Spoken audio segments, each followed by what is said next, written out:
Hey there, and welcome. Today, we're going to break down something pretty amazing in the world of medical tech, the SPECT scan.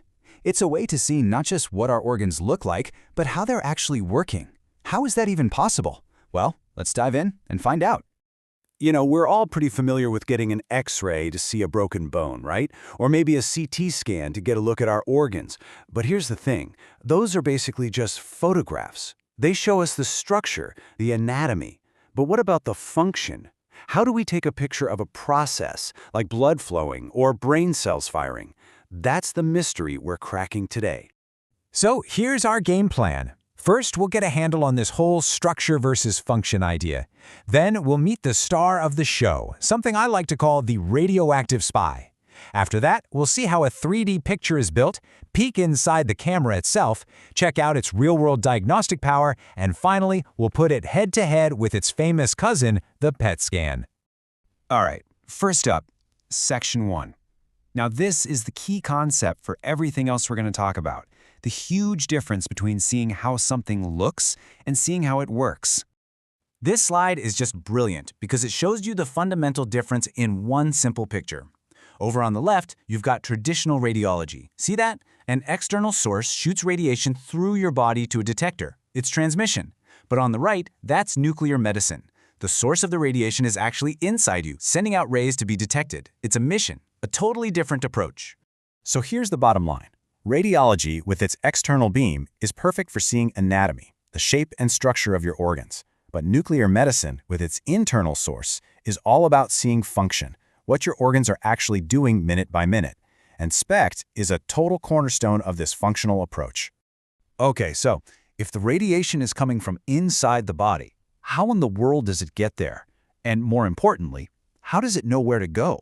Well, it's time to meet our little secret agent, the radio tracer. A radio tracer is just an incredible piece of science. Think of it as a two-part gadget. First, you've got a radioactive atom, the radionuclide, which is basically a tiny little beacon. Then, you attach that beacon to a special molecule that's like a delivery vehicle, one that's designed to only go to one specific place in the body, whether it's your heart, your brain, your bones. The mission is so elegant. The radio tracer is injected and travels through the bloodstream. That special delivery molecule finds its target organ and locks on. And then, the radioactive beacon starts to do its thing, sending out a steady stream of gamma rays that travel right out of the body, carrying all this valuable information about how that organ is functioning. And this shows it perfectly. You can see how this specific tracer molecule is built to bind only to kidney cells. Once it gets there, the scan just lights up, showing doctors not just the shape of the kidneys, but how well they're actually doing their job of filtering blood. It's a direct window into biological function.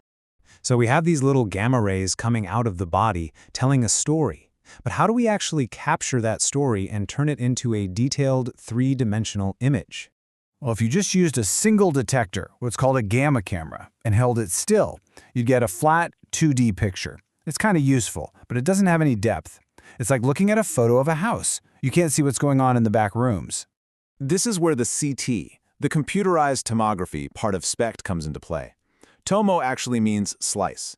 The gamma camera, or sometimes two or three of them, slowly rotates all the way around the patient. It takes dozens of these flat 2D pictures from every possible angle. Then a super smart computer takes all of those flat slices and stacks them all together, reconstructing them into a fully interactive 3D model of the organ at work. It's incredible. So how does this camera actually see invisible gamma rays? Let's zoom in a little closer and pop the hood on this amazing piece of technology. Okay, so here's the 10,000-foot view. The patient is lying there, the tracer inside them is doing its job, emitting gamma rays. The camera detects those rays, and a computer screen shows us where they're coming from. Simple enough, right? But the real magic, the secret sauce, is what's happening inside that camera. All right, let's get into the nitty-gritty. A gamma ray first flies into something called a collimator. Think of it like a filter that only lets in rays that are coming straight on. Then, that ray hits the scintillator, which is this special crystal that does something truly amazing. When a gamma ray hits it, it creates a tiny, tiny flash of visible light. And right behind that crystal is an array of these things, photomultiplier tubes, or PMTs. And these are the absolute workhorses of the whole system. That single, tiny flash of light enters the PMT, and through this incredible cascade effect, it gets amplified into millions of electrons, a real electrical pulse the computer can actually count. It turns an invisible ray into a flash of light and then into a digital signal. So we've totally geeked out on the tech, we understand how it all works, but so what? Why does it matter? Let's take a look at how this gives doctors unique, often life-saving information. This case is just a perfect example. On the left, you see a normal CT scan of a patient's brain. It shows you the anatomy, the structure. It looks okay, but something's not right. Now look at the middle image. That's the SPECT scan. The bright areas show healthy blood flow, but those dark, cool-colored spots, that's where blood flow is dangerously low. The SPECT scan isn't showing the map of the city, it's showing the traffic. It pinpoints exactly where the problem is, giving doctors a critical piece of the puzzle. Now, chances are you've probably heard of a PET scan. It's another type of nuclear medicine scan, and it's really easy to get them confused. So let's just quickly clear up the difference. The main difference, once again, comes back to our little radioactive spy, the radio tracer. With SPECT, the tracer shoots out single gamma-ray photons directly. But PET tracers are different. They emit something called a positron, which almost instantly creates two gamma rays that shoot off in exactly opposite directions. And that small difference in physics leads to some really practical trade-offs. And here's what that means in the real world. While PET scans can sometimes offer slightly higher resolution, SPECT has two massive practical advantages. The technology and the tracers are just less expensive to make, and because of that, SPECT machines are much more widely available in hospitals all over the world. For many situations, SPECT is the powerful, accessible workhorse of functional imaging. All right, let's wrap this all up. What are the main things to take away from this? Number 1, SPECT is all about function, not just form. 2, it uses that clever radio tracer to act as a beacon inside your body. 3, a rotating camera catches those signals from all angles to build a 3D map.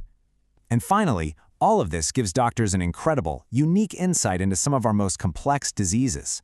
And that leaves us with one final, pretty mind-blowing thought. We've gone from flat, structural X-rays to seeing these dynamic 3D maps of our own bodies at work. It's just an unbelievable leap forward. It really makes you wonder, if this is what we can see today, what comes next? What's going to be the next big revolution in how we see inside ourselves? Thanks so much for joining me.